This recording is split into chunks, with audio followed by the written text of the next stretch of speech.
Hey guys, if you're looking for help with your Amazon business in terms of troubleshooting or strategy, visit sellersessions.com/consultancy or drop me a message to danny@sellersessions.com. Hey guys, welcome back to Seller Sessions. Again, I'll bring in Chris McCabe. Hey Chris, how you doing? Hey Danny, pretty good. How are you? Yeah, good. I thought we'd have a chat with regards to suspensions again, but I just want to get an For a idea change. for a change. But, we talk about reviews. We want to talk about ranking manipulation, product inserts. I want to see how the ground lies, really, because there's so much information out there. We already know, right, Right. for a fact that friends and family is against terms of service. But where does that, what I want to talk about are things like, where does that start and end? Do you get one friends and family review and you lose your account, or is it a pattern? And so they're the kind of things I want to chat about. So from Right. your perspective, let's start with reviews before we go into the other subjects. Yeah, I mean, review manipulation's been debated for months now. I think it's actually gotten pretty simple in terms of Amazon's 100% serious about it. They have been for a while. They've gotten a lot of pressure, a lot of complaints about it.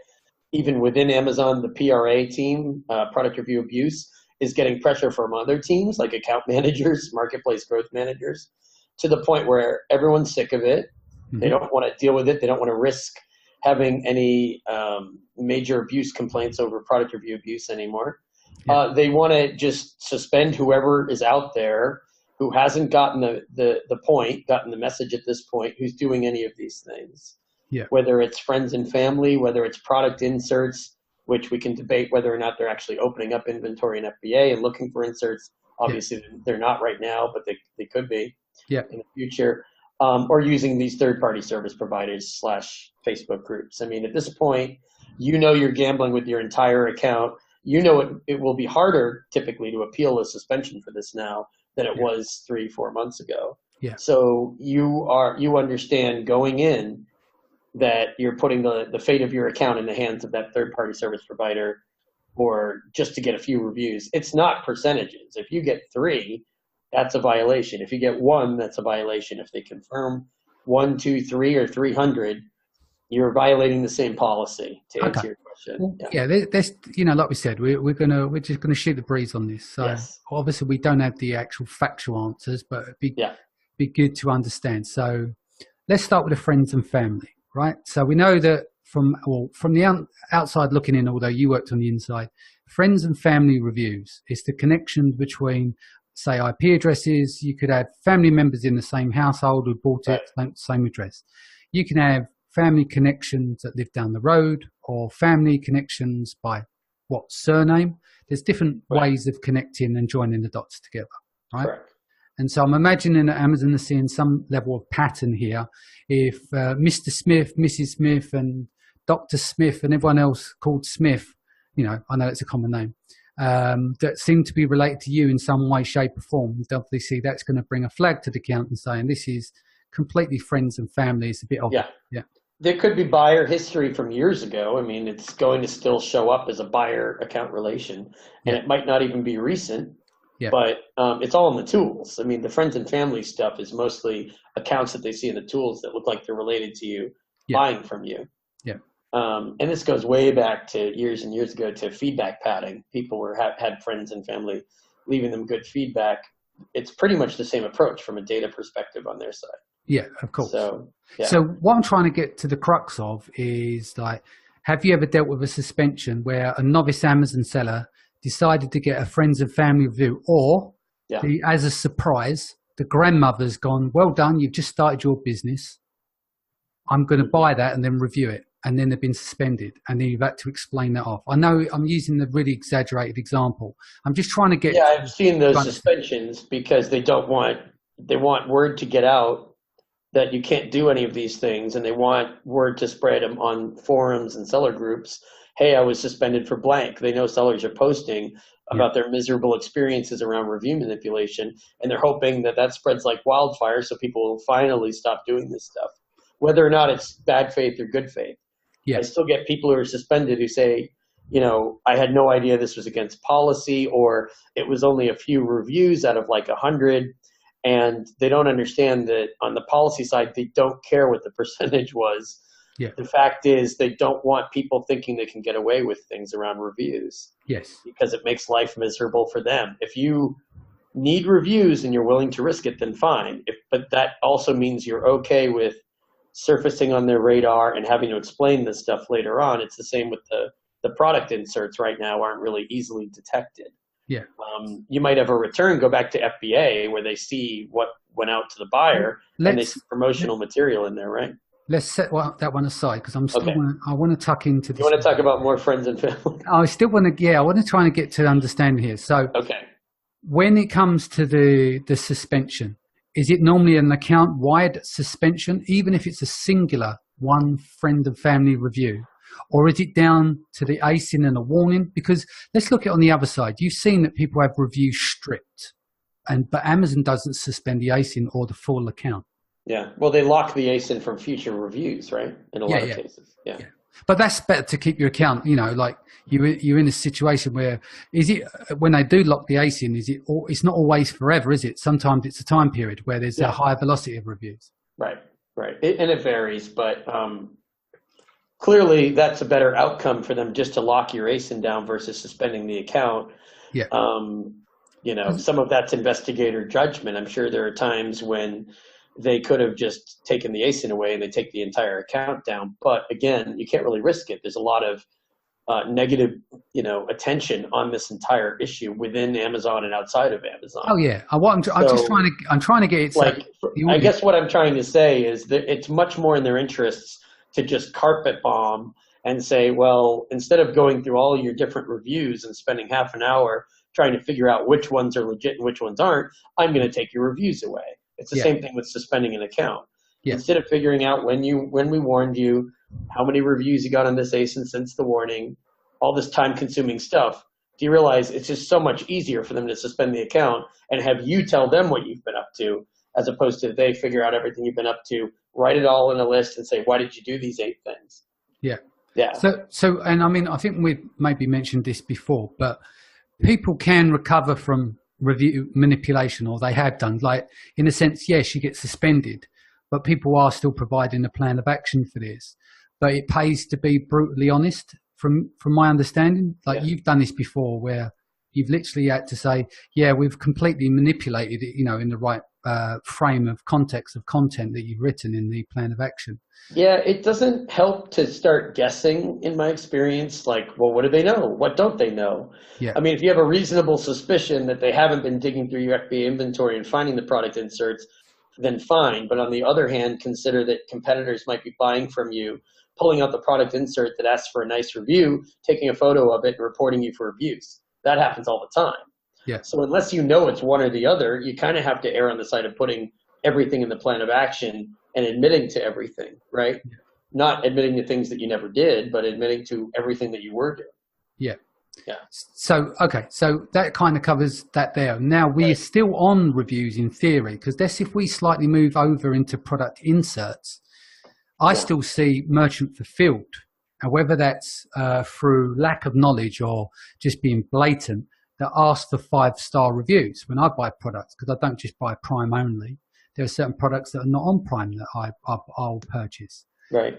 And so obviously that's with outside of the system. So that still goes under review manipulation. So have you had suspensions yourself with product inserts that you've seen this? They don't specify it in the language. The messaging still says review manipulation, but they leave you, again, people wonder why performance and policy teams are so vague in the messaging. That's on purpose. They don't want to tip their hand. They want you to do the running around and do your homework and come back to them and tell them what you were doing. And it's just like a poker game, right? They're holding their cards away from you. Well, I see what my cards look like, and I can kind of see what your cards look like too from where I'm sitting, but I want you to figure out how you want to play this hand. That's all this is. Yeah. So your only choice is to play the strongest hand you can, which is putting as much information in your appeal as possible, unless you're willing to risk getting stuck in this down cycle of, well, we need more information. You're not giving us the clear picture of what you were doing. Again, back to the root causes stuff. I mean, if you don't nail the root causes, they don't read the rest of the POA. So if they think you're BSing them in the root causes, especially around reviews, and obviously I've seen people tiptoe when they talk to me even at first, tiptoe around what they were doing, because they want me to help them write something which is not as terrible sounding. Yeah. Yeah. So. And so with regards to the inserts, have you seen it, which is not, product inserts are not just for reviews, but some people use it to drive the customer off of Amazon with a discount so they can obviously capture their details to make their own customer, which is known against terms of service. So have you seen any elaborate funnels like that where they're doing a free plus shipping, etc.? I mean, people are doing that. I haven't seen a lot of enforcement around it, if it's not reviews related. But obviously you can be warned for diverting sales away from Amazon to your own website. The diverting warning has sort of gone down in popularity inside the Amazon walls, but it's still there as a policy. Yeah. And again, fold into any chat we have about this, that if a competitor spins it a certain way and reports you to marketplace abuse teams, which is becoming much more common and well known, then you're counting on the abuse team investigator to just decide in your favor. But I mean, obviously they err on the side of aggressive enforcement. Which brings me on to so I mean, inserts, you can be ratted out for inserts any day of the week. I'm not sure why it's not happening on a daily basis, but it's kind of flying under the radar. Have you what my point is, have you had to deal with that where you've reverse engineered it and you've worked it out that the person who's got an insert that may be doing a promotion, which is obviously diverting traffic, they may have known, they may have not, because of the information changes over time. And some people forget because they're multi-channel. They're not just selling on Amazon, right? Yeah. So they're offering these offers and they're dealing with You got to be careful with that stuff because they've reverse engineered it. I mean, I guess I did in the early days of figuring out what was going on. Yeah. I mean, they know a lot of people were suspended because they had a high incident of positive reviews within a tight time frame, a spike, which wasn't really justified with anything else they were doing with their account. But if an investigator takes the time to figure out what you're doing on Facebook, goes to your website, sees that you're running a promotion or a giveaway on your website, and then elsewhere on your website there's a link to your reviews page or a link to your storefront, they were nailing people for that. Is that 100% against TOS? Debatable. Were they suspending people for it? Damn right they were. Yeah. Yeah. Okay. So what with regards to sticking with the competitors now, because obviously this has become, you've got people grasping each other up all the time. I don't know where they get the time in the day to do so. It depends on where your moral compass sits, I suppose. So it's a form of trolling, really, isn't it? To get the upper hand. Now, are we seeing any progress here where you're getting people that are competitors are setting people up for a fall to report them, to take them out the game? Are you seeing any competitors then being punished for it, saying basically you're lying about this? So because as time goes on, I mean, we're helping a lot of people report competitor abuse in a certain way, which we find successful versus, again, opening seller support tickets or writing the seller performance with some long-winded story. But sellers on their own, I mean, never mind what I'm doing, sellers on their own, I think, are getting better at writing these up. I saw an example the other day. I think I had asked her to post it on my Facebook group, but ASIN variation misuse is a hot, trendy suspension right now. Yeah. And she showed me, she said, hey, there's a competitor breaking all kinds of rules with ASIN variations, and catalog teams don't seem to care, and performance or policy teams aren't doing anything about it. And I said, well, show me what you've written up to report that seller. Yeah. And I took a look at it and I was like, you know what, this is pretty good. I mean, I usually expect I'm going to have to rewrite something for a seller who contacts me. I barely modified it, maybe didn't even modify it at all. I was very impressed with it. The seller was reported and the seller was suspended because it was accurate. It was easily verified. It was true.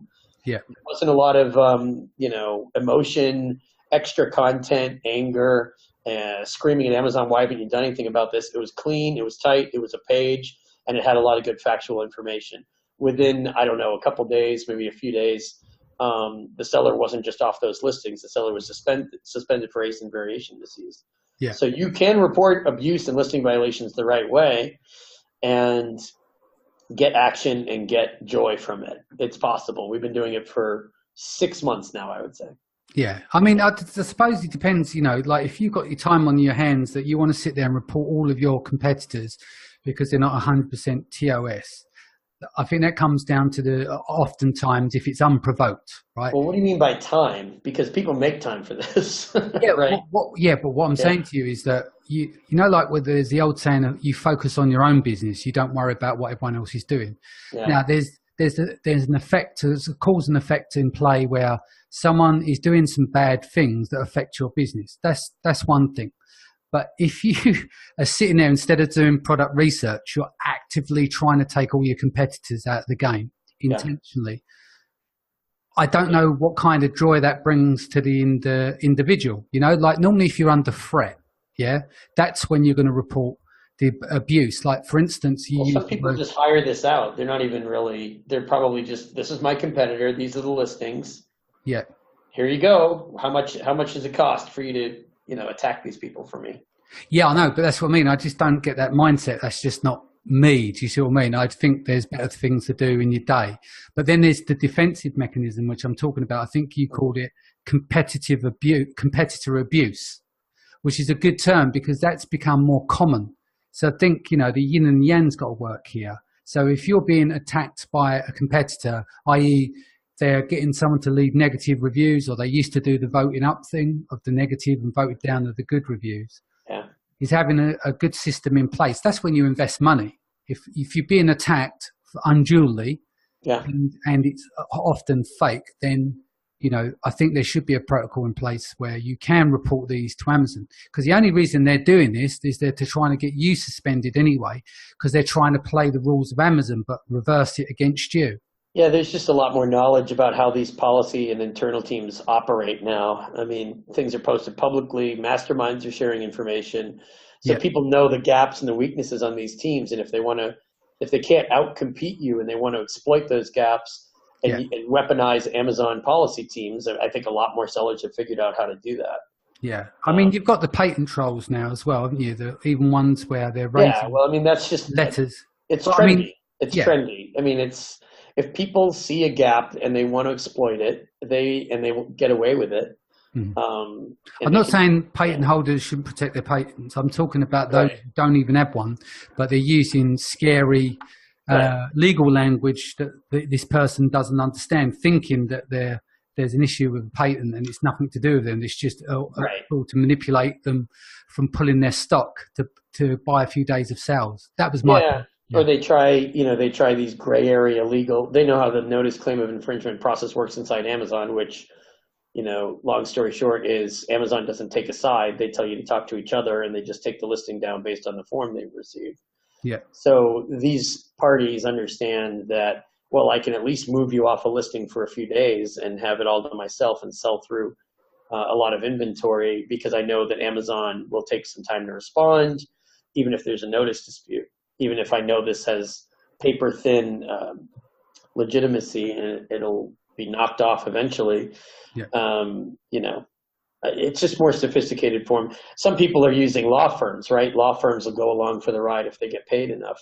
Yeah. So it seems like it's more legitimate if it's an infringement submitted, even if it's, again, paper thin, not substantial. A notice dispute will easily knock it off, knock it down. Yeah. If it comes from a law firm with a law firm letterhead, maybe that adds some legitimacy to it. Maybe Amazon's less likely to accept the notice dispute. So these things are just known and exploited depending on your financial incentive. This is slightly off subject. You know what you just mentioned there about law firms? Yeah. In the case of suspensions with Amazon and you feel like, you failed to escalate and stuff, has there been any cases where people have used law firms to not sue Amazon, but threaten Amazon to say, hey, look, you're costing this person their livelihood. We don't feel that you've been treating their case in a sensible way. Therefore, they bring in legal practitioners to resolve it. Have you seen that happen?